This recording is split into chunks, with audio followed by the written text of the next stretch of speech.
Thank you, Amy, and congratulations again. I'd now like to bring up Lydia Hunt, who is going to introduce Dan Ariely. Let's give her a big round of applause.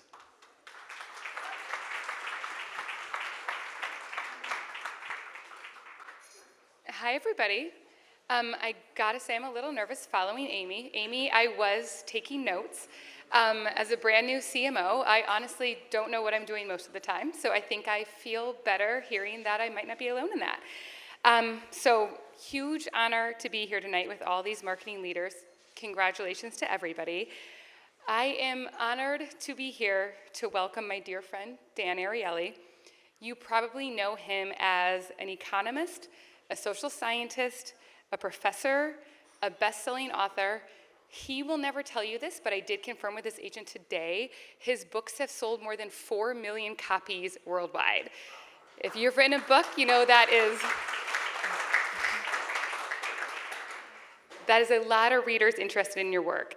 Another thing he will barely tell you, he has a new book coming out in September called Misbelief, announced this morning on Morning Joe, which looks at conspiracy theories, but also incorporates one of Dan's favorite topics, irrationality. You also may recognize him from his very popular TED Talks, which have been viewed more than 20 million times. In more exciting Dan news, ultimate multi-hyphenate here, Dan and his work will be on display in a drama series this fall called The Irrational, based on his best-selling book, his debut, called Predictably Irrational. Yes, this is a nonfiction book based on research and science that somehow has become basically an FBI-driven thriller where Jesse Martin plays Dan as a behavioral economist working with law enforcement. And while Jesse Martin's character does not have Dan's dashing half-beard, he does have scars from a fire that he experienced, which follows Dan's own story if you've read any of his books. I'm thrilled you all get to hear from Dan tonight. I never leave a conversation I've had with Dan without looking at the world a little bit differently.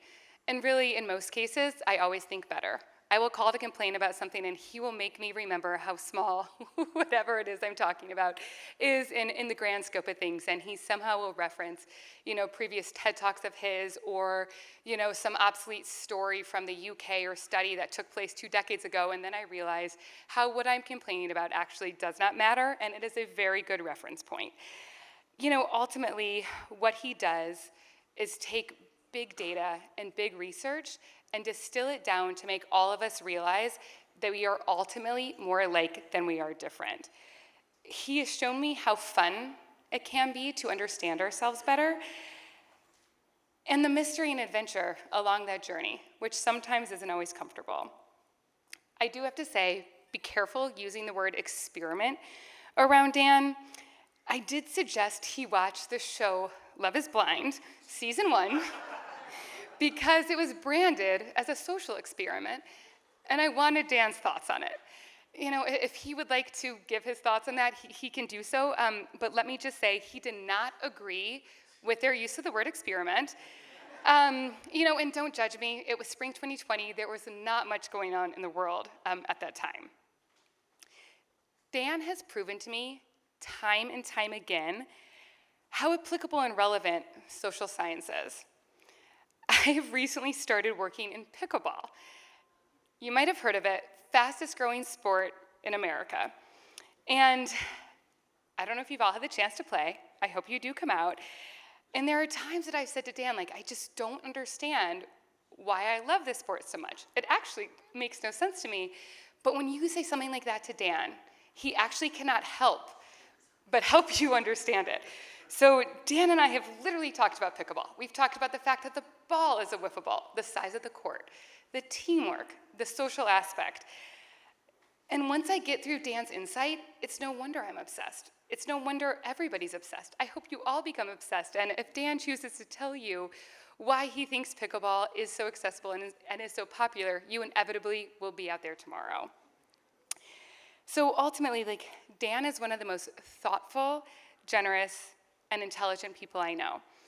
And his work in human behavior, ultimately a pillar in marketing, is unparalleled. And I challenge all of you, If you ever manage to stump Dan with a question that he cannot come up with a reasonable response to, or cite some study, or otherwise make you believe whatever it is he wants you to believe, please do follow up with me. And in the meantime, I'm looking forward to all of us learning from Dan in this next segment. So, similarly, I'm going to make sure I get this right. It gives me great pleasure to induct Dan Ariely into the Marketing Hall of Fame.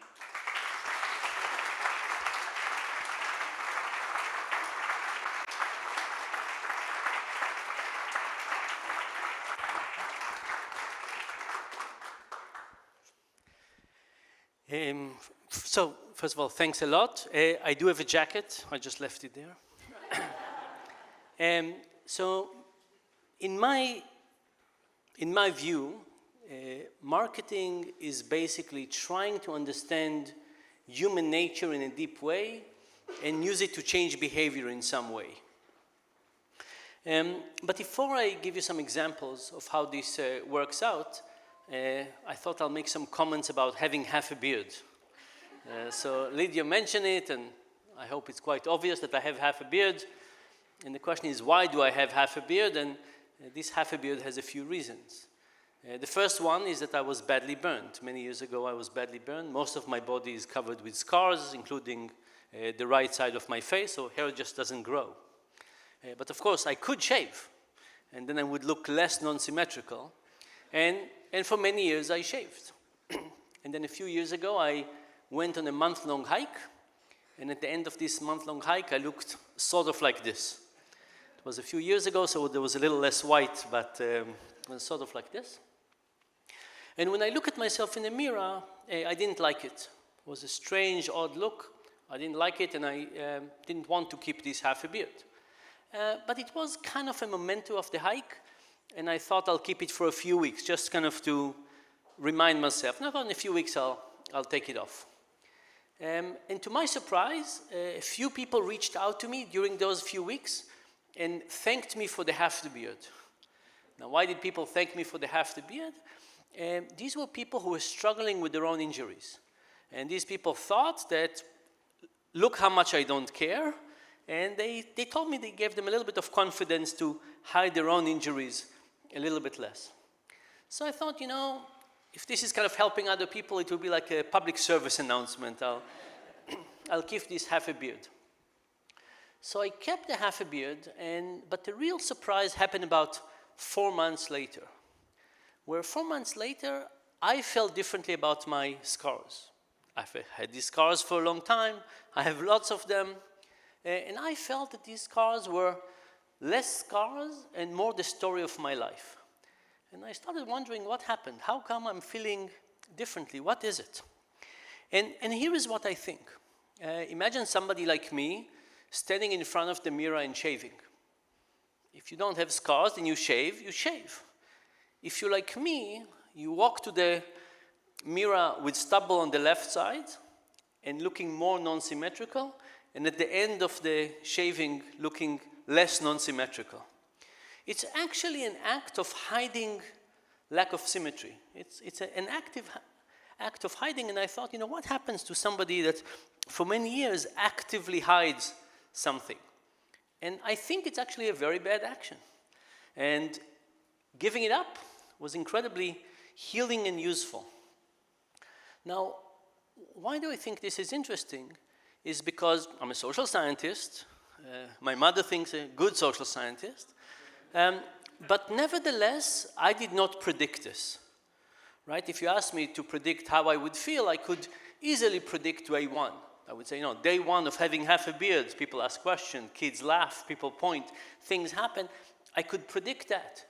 If you ask me what would be the effect down the line, I have no psychology that would help me predict that.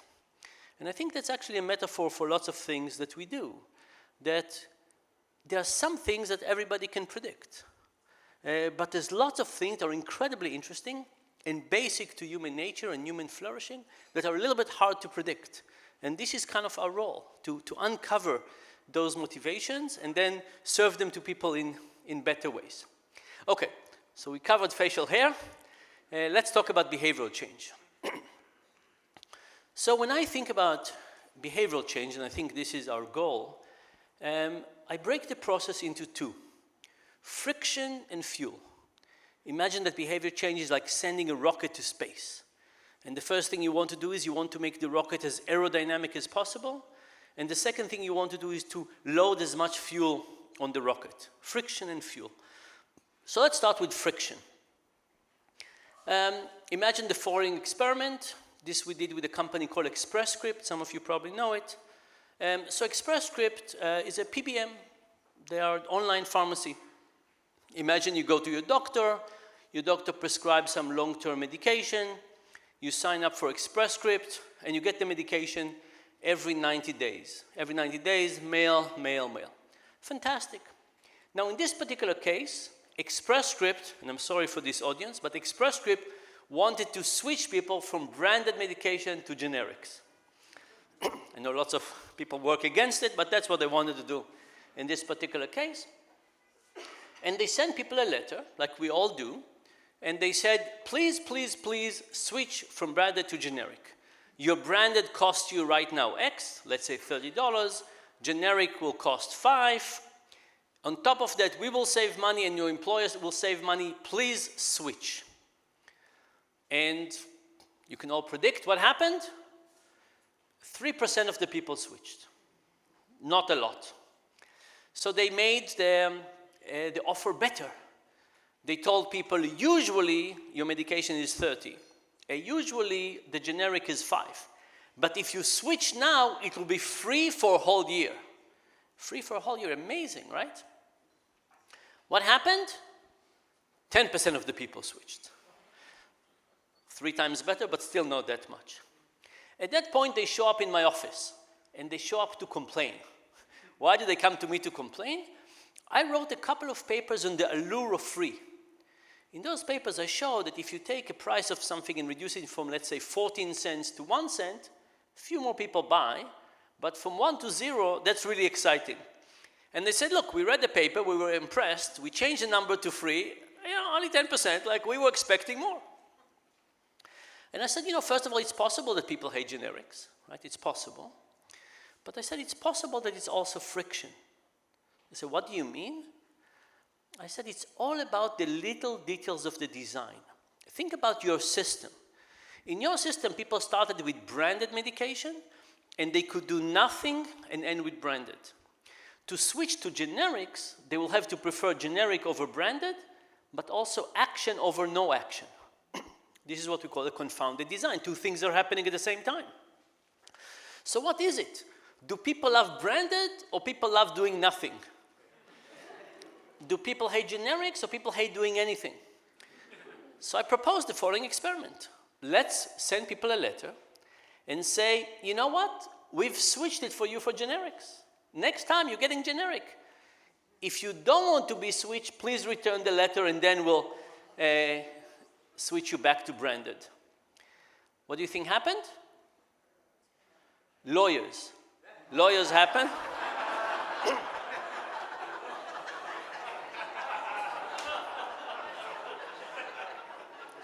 It turns out it's illegal. Which, by the way, it's okay, right? You don't want to let's get creative and so on. We'll get the lawyers later. So then you talk with the lawyers and you say, what can we do? And the lawyers say, we can do a T intersection. What's a T intersection? We send people a letter and we say, if you don't return this letter, we will be forced to stop your medication. But when you return it, you can choose branded for $30, generic for $5. There's no free anymore. Now, if you think about it, the original design, the branded option had the no action benefit. In our illegal, immoral design, the generic one had the no action benefit. Now they're on even footing. Everybody had to return the letter. What happened? About 80% of the people switched. So what does it mean? Do people like generics or do people like branded? It means that people hate returning letters. Now, I'm spending time on this example because I think this is one of the cornerstones of truly understanding people. You see, when Express Script were thinking about people, they were saying, what's the essence of the decision? What do they really want to do? Do they want branded or do you want generic? But if you understand people as a whole, you understand that people get home, they're tired, they're not particularly interested, they have a lot of junk mail, and the real question is, do I deal with this or not? By the way, this is not there, but people ask, who are these people that don't return a letter if it could save them $25 a month for the rest of their lives? Right, let's admit, how many of you have something that you should be canceling, some subscription to something that you're, yeah, we're all like that, right? It's not that you say, I never want to change, it's just, I don't want to change today, and then tomorrow, and then we never change. So friction, in many ways, is truly understanding people. It's understanding the complexity of how much people are busy and what complex lives they have and so on, and trying to make the right behavior as easier as possible for people, and it's a key to lots of behavioral changes. The second component, we said fuel, motivation. Motivation is more complex, more interesting, and kind of more magical. So here's another experiment. This was an experiment we carried out in Kibera. Kibera is a slum in Kenya, a very, very complex place. And we were trying to get these people to save a little bit of money for a rainy day. Why do we want that? Very poor people live hand to mouth, hand to mouth, hand to mouth. From time to time, bad things happen. And bad things happen, they have to borrow. In Kibera, the interest rate in the black market are very high, and that kind of ensures the cycle of poverty. So we want people to have a little bit of money for a rainy day. So together with M-Pesa, the Kenyan payment company, we created an electronic wallet, all kinds of details one day if we have longer. But we also, to different people, try different motivations. Some people, control condition, no additional motivation. Some people, once a week, the program lasted 6 months, we texted them and say, why don't you try and save 100 shillings, about $1 this week. They lived on about $10 a week, so $1 is a big deal. So nothing, text. Another group got text messages as if they came from their kids. It says, hi mom, hi dad, this is little Johnny. It was never Johnny, but whatever the name of the kid was, please try and save 100 shillings for the future of our family. Right, a little bit of guilt. I'm Jewish. By the way, these people know that their kids don't have cell phone. It's not a surprise. But it was just to remind them of family. So we have nothing, text from kids. Another group got a 10% match. Save up to 100 shillings, we'll give you 10%. Another group got 20% match. Two other groups got 10 and 20% together with what we call loss aversion. Most of you probably know the concept. But loss aversion is the idea that we are happy when we gain money, let's say $10,000, but the intensity of our misery when we lose is about twice as much. Right? Just think about the emotional intensity of winning is there, but the emotional intensity of losing is much higher. Now we can't take money from these incredibly poor people, so how do we give them money but make them feel as if they're losing? So we create something we'll call pre-matching. A regular match, somebody puts 40 shillings in, they get 4 shillings at the end of the week. Match. A pre-match, the person gets the 10 shillings in the beginning of the week. Then, whatever they put in, let's say 40 shillings, we said, oh, you put 4 shillings in. We're leaving in 4 and we're taking back 6. It's the same thing mathematically. They put 40, they get 44. But in the second case, they see the money that did not match leave the account. And that should do better. And we had one more condition. We created a coin about this size with 24 numbers on the coin on the edges for the 24 weeks of the program. And we asked them to put the coin somewhere in their hut, and every week take a knife and scratch the number for that week. Scratch it like a minus if they didn't save, scratch it up and down if they saved. And now, what do you think? Which group do you think got the highest level of savings? So let's do a survey just to see. We can vote, and only once. How many people here think the regular text worked the best? Nobody? Good. It didn't. How many people think the text from the kids worked the best? Okay. Usually it's young people with no kids. How many people the 10% at the end of the week worked the best? 20% at the end of the week. 10% in the beginning of the week with loss aversion. A few more. 20% in the beginning of the week. How many people think the coin worked the best? Okay, so here's what happened. The control condition, people saved a little bit. Reminding people once a week made a big difference. Memory is good. 10% at the end of the week helped a bit more. 20% at the end of the week, just like 10%, no difference. 10% in the beginning of the week with loss aversion helped some more. 20% in the beginning of the week, just like 10%. And messages from kids were just as effective as 10 and 20% in the beginning of the week. So kids were incredibly important. By the way, I think we don't use kids enough in this regard. You know, but if you think about real campaigns, smoking, global warming, not to pick flowers, kids are instrumental. When people think about their kids, we become more optimistic, more long-term thinkers. But the big surprise of the study was the coin. The coin basically doubled savings compared to everything else. And now the question is why? What is the underlying nature that got the coin to be so effective? So let me take you a step back or sideways, and I'll come back to this. And I want to explain to you how I came to think about this coin. So I spent a week in a very complex place called Soweto. Soweto is a very big city with a very big slum in South Africa. Anybody is from South Africa? Okay. And I'm spending a week in this very, very difficult place. And on the particular day I'm telling you about, I'm spending the day in a place that sells funeral insurance.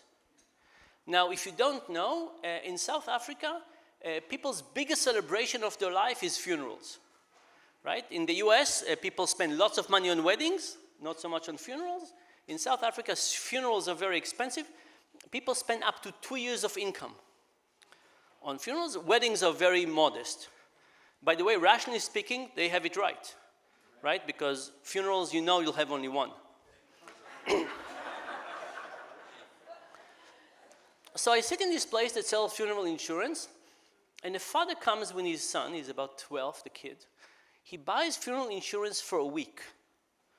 What does it mean? It will pay 90% of his funeral cost only if he dies in the next 7 days. Remember, these are very poor people. The biggest innovation, economic innovation in slums have been small amounts of things, small soap and small milk and so on.